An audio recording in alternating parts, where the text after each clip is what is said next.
समस्त जन कल्याणे निरतं करुणामयं नमामि चिन्मयं देवं सद्गुरुं ब्रह्मविद्वरम्।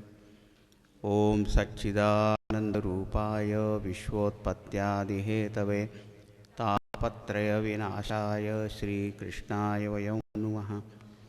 हरिः ओम।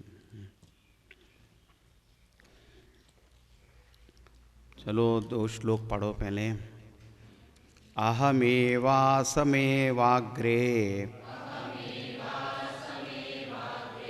नान्यद्यत्सदसत्परम् पश्चादहं यदेतच्च यो वशिष्येत सोऽस्म्यहम्। ऋतेर्थं यत्प्रतीयेत न प्रतीयेत चात्मनि तद्विद्याद् आत्मनो मायाम् यथा भासो यथा तमः।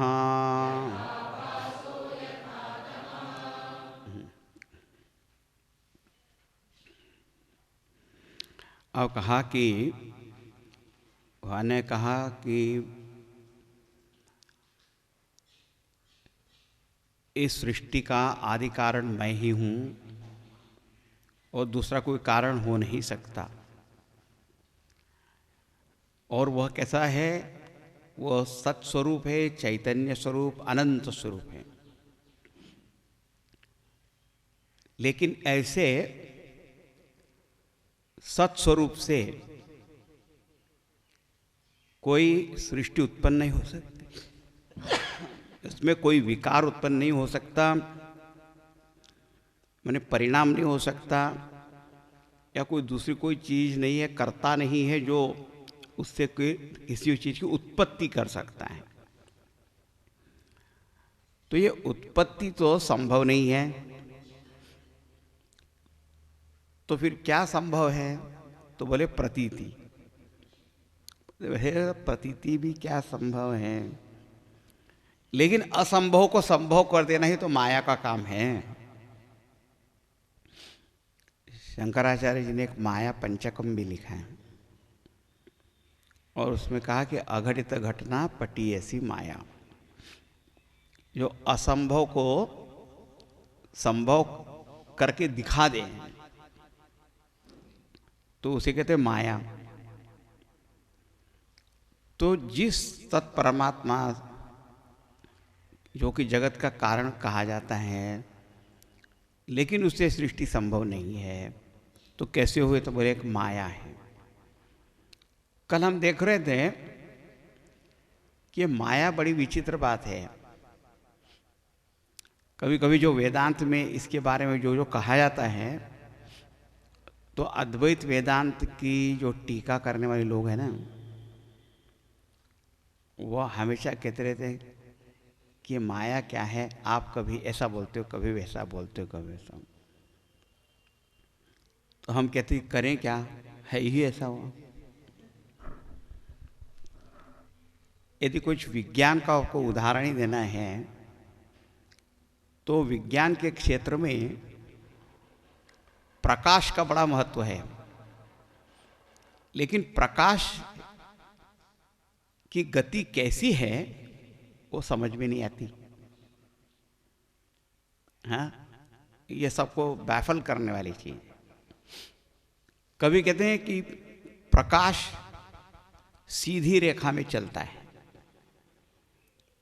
फिर पता लगा नहीं, सीधी रेखा में नहीं चलता, तरंग के रूप में चलता है, वेव्स में। फिर कहा नहीं, वो तो पार्टिकल के पैकेट्स में चलता है। अब क्या करें, वो ऐसा भी है, वैसा भी है, सभी तरह से दिखाई देता है, तो क्या करें? तो ये माया भी इसी प्रकार की चीज है। इसलिए अनेक अनेक दृष्टिकोणों से माया पर विचार किया जा सकता है। तो कल हमने देखा कि अव्यक्त नामनी परमेश शक्ति अनाद्य विद्या त्रिगुणात्मिका परा, कार्यानुमेया सुधि एव माया। जब हमें सृष्टि दिखाई देती है तो उसका कारण होना चाहिए, और उस सत्स्वरूप से उत्पत्ति हो नहीं सकती, तो फिर माया इसका कारण है। माया है, ये शक्ति है, निर्माण करने वाली शक्ति। तो उसका बिल्कुल स्पष्ट रूप से वर्णन किया जाता है कि एक शक्ति है, ये सारे जगत को बनाती है।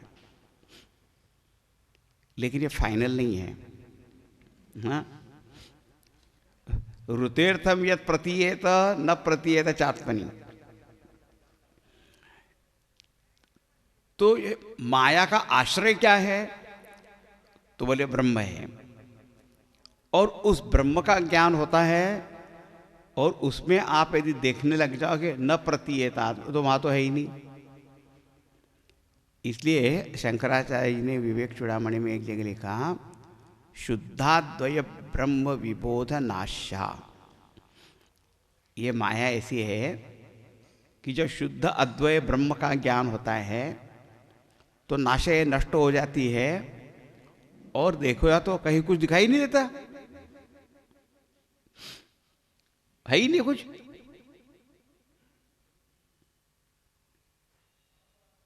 है बात समझ में? इसलिए फिर कल मेरे माया का अर्थ क्या बताया था? निर्माण करने की शक्ति। मापना, नापना, निर्माण करना। फिर बोले माँ का अर्थ होता है नहीं, या माने जो। तो बोले माया का दूसरा अर्थ है जो है ही नहीं। लेकिन कब नहीं है ये ध्यान में रखना है। हाँ, जब प्रबोध हो जाता है, ब्रह्म स्वरूप का बोध होया, तब फिर पता लगेगा कि है ही नहीं। जैसे हम स्वप्न से जब जाग जाते हैं तब पता अर्थ तो कुछ था ही नहीं। इसी को मीराबाई ने कैसा लिखा कि गुरु कृपा कैसी हुई कि भव सागर तो सूख गया है और फिकर नहीं मोहे तरनन की। तो भव सागर इतना बड़ा दिखाया, लगे वो है ही नहीं, गायब हो गया, सूख गया। तो ये बड़ी विचित्र है। जब है दिखाई रहे तो बाबा, लेकिन जब जागो तो कुछ है ही नहीं। तो तब ब्रह्म ज्ञान की दृष्टि से यदि कोई माया को देखने जाए तो पता लगेगा कि ये कुछ है ही नहीं, क्योंकि वो ब्रह्म रूप ही है।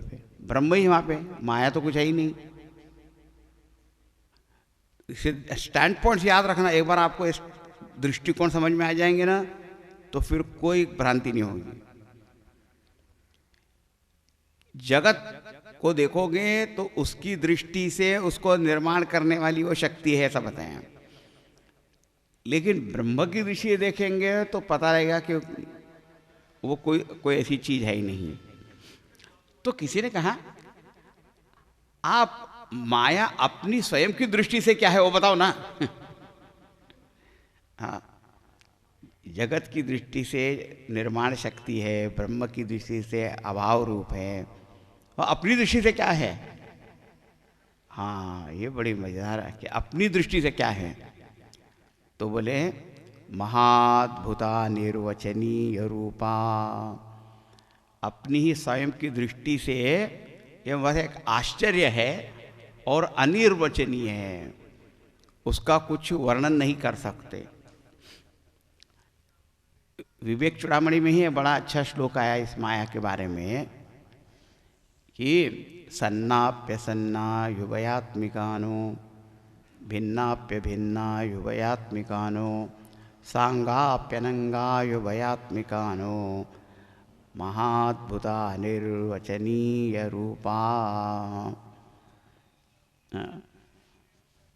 तीन डिफिनेशन वहाँ मिलती हैं कि अपनी दृष्टि से सन्नाप्य सन्ना युवयात्मिकानो, ये सत्य भी नहीं है, असत्य भी नहीं है, और मिश्रण भी नहीं है।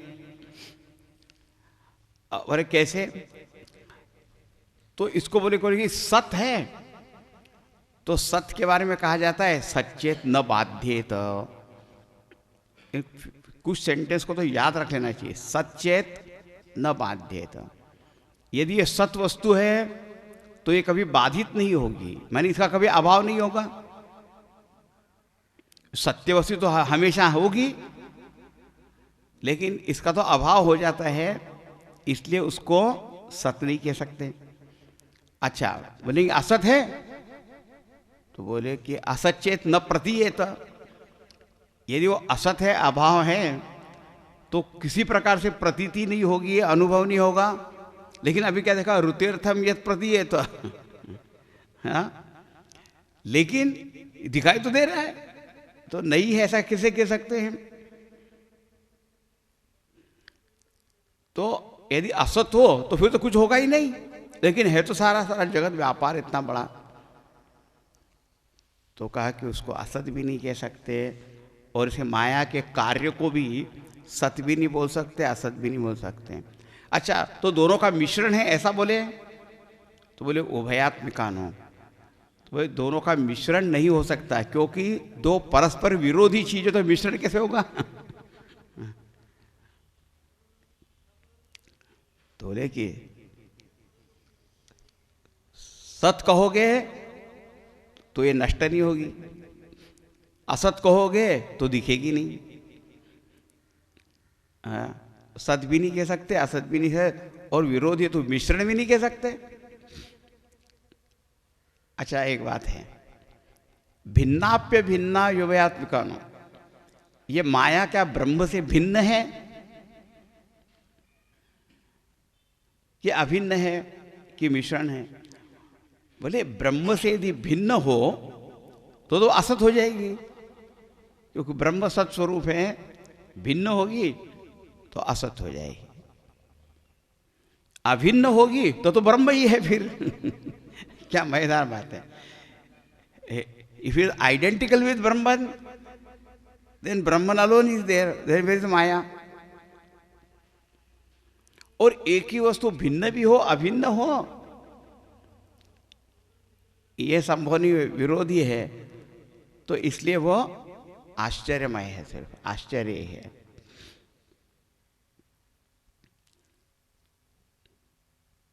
तो कहिए तो भिन्न न भिन्न, कहने को भिन्न भी है अभिन्न भी है, और इसी को कहते हैं अनिर्वचनीय है।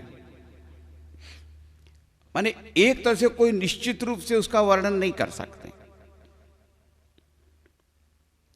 जैसे टेबल टेबल है, कुर्सी कुर्सी है, तो एक बात हो गई ना। अब इस तरह से तो कोई वर्णन कर ही नहीं सकते। अच्छा, बोलेंगे कि सांगाप्यनंगा युवयात्मिकानो, सांगा माने अंग सहित है ये कि निरवयव है, माने इसका कोई शरीर है, रूप है, अंग है कि नहीं है। यदि अंग है तो अनंत ब्रह्म को अंग क्या कैसे छिपा देगी। यदि अंग रहित है तो फॉर्मलेस हो जाएगी, तो फिर से ब्रह्म हो जाएंगे।